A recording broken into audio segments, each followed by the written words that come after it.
Les atouts du château de Creil sont clairement déjà toute l'histoire en fait, qu'il a vécue.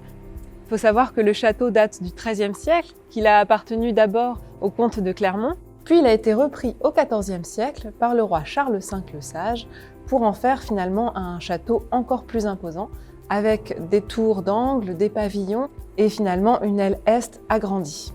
C'est un château qui a connu les affres de la guerre, mais aussi des périodes de gloire. Par exemple, l'architecte Androuet du Cerceau, au XVIe siècle, a repris le château de Creil dans son ouvrage « Les plus excellents bâtiments de France ».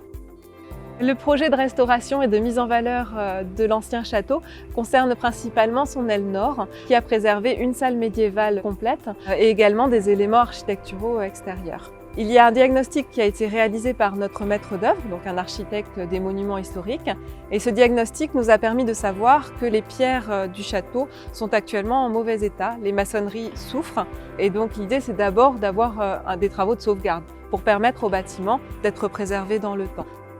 Donc aujourd'hui, les travaux ont commencé et ils ont permis différentes études, notamment un diagnostic archéologique et des études historiques.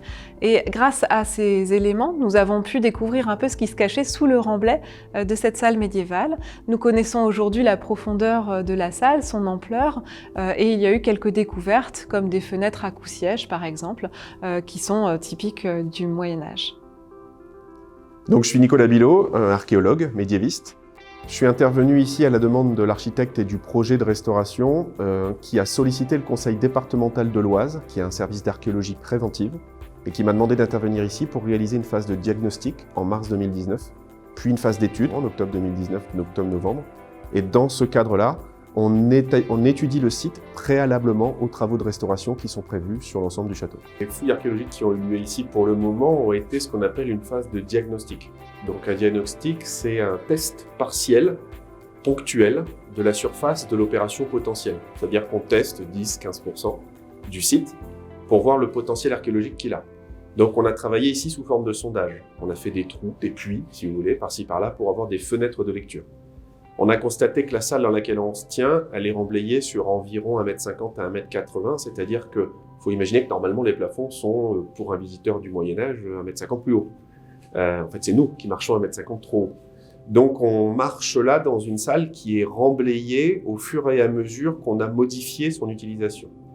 Alors la salle médiévale ici, vraisemblablement, faut l'imaginer à l'origine, soit comme une salle domestique, une salle de réception, soit comme un espace technique, peut-être un gigantesque cellier et un magnifique cellier, ce qui n'est pas rare, hein, des beaux celliers sculptés, décorés, c'est un peu comme les belles caves de vieilles maisons que vous connaissez dans plusieurs villes. Et à partir de là, cette phase, elle a consisté à savoir ce qui restait, des éventuels sols anciens en profondeur, 2, ce qui composait la nature du remblai, les 1,50 m qu'on a sous les pieds, et 3, de savoir si ça valait le coup ou pas d'aller plus loin dans une seconde phase. Et là, ça sera la fouille exhaustive, la fouille totale de cette salle. Et par extension, on a fait la même chose dehors. Dehors, on a fait aussi un certain nombre de petits puits de sondage. Premièrement, parce que à terme, va devoir se réfléchir la protection, notamment contre les eaux de pluie, des bases des murs, avec l'intermédiaire éventuellement d'un drain ou d'une terrasse. Et donc, il a fallu aussi tester ce potentiel et on s'est rendu compte que dedans, comme dehors, on avait des vestiges médiévaux bien conservés, jusqu'à 1,50 m de profondeur sans aucun problème. Qu'en dessous, il y avait les fondations, qu'on n'a même pas atteintes pour le moment. Pour des raisons de sécurité, on n'est pas descendu plus bas qu'1,50 m. Et en réalité, on a du coup un site qui, même s'il a été très dénaturé ou très modifié en partie haute, en élévation, dans le sol, archéologiquement, il est plutôt bien conservé, voire même très bien conservé.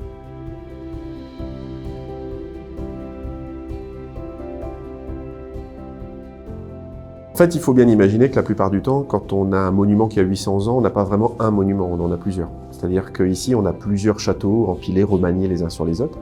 Mais en plus de ça, quand le château cesse d'être château, particulièrement à partir de la Révolution, il va devenir successivement une gendarmerie, une caserne de pompiers, enfin il va y avoir tout un tas d'activités qui vont le modifier sans cesse.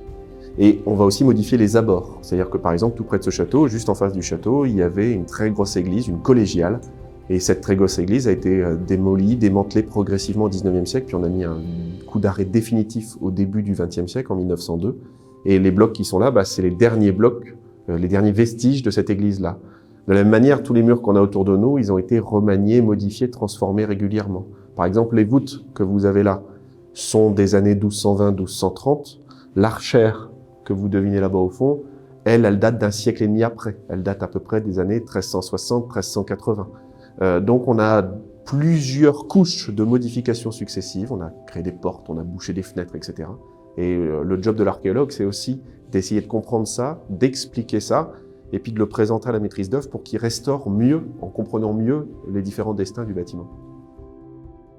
Donc nous nous trouvons à présent au deuxième étage de la partie aile nord du château.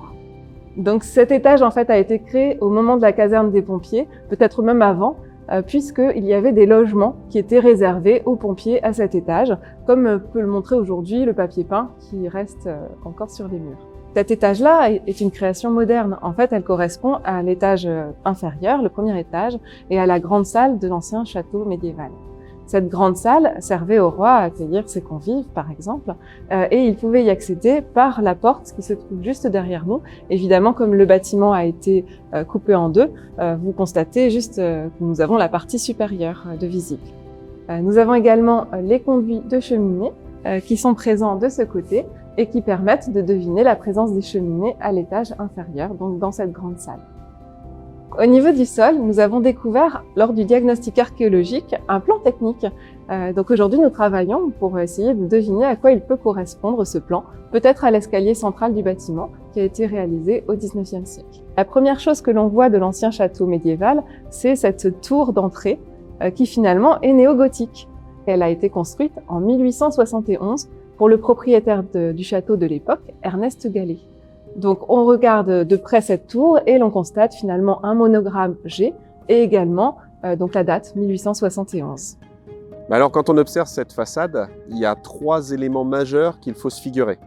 Le premier, c'est qu'au devant, il y avait un grand fossé de 4 à 5 mètres de large probablement, mais profond d'au moins 4 mètres. Ce qui en fait un fossé très imposant, très important et qui était en eau. Ensuite, il faut bien comprendre qu'à l'origine, il n'y avait pas ce muret qui sépare les deux parties de la façade. Donc normalement, entre les tours, vous n'avez pas de mur. Et troisièmement, sur toutes les parties de la bâtisse médiévale, tout le rez-de-chaussée est médiéval, mais le haut, ce sont deux maisons indépendantes qui ont été reconstruites entre la fin du XVIIIe et le début du XIXe siècle sur la partie médiévale. Donc le haut est du XVIIIe, XIXe siècle, le bas est du XIIIe siècle. On se rend compte que la qualité des différents châteaux à toutes les périodes est toujours remarquable. Que ce soit les comtes de Clermont, qui étaient des grands barons, ou que ce soit les rois de France, ils ont bâti à Creil des châteaux de premier rang, qui sont comparables à des châteaux que vous connaissez de nom, Vincennes, le Louvre, Pierrefonds, La Ferté-Milon, Coucy, c'est-à-dire des monstres, des géants.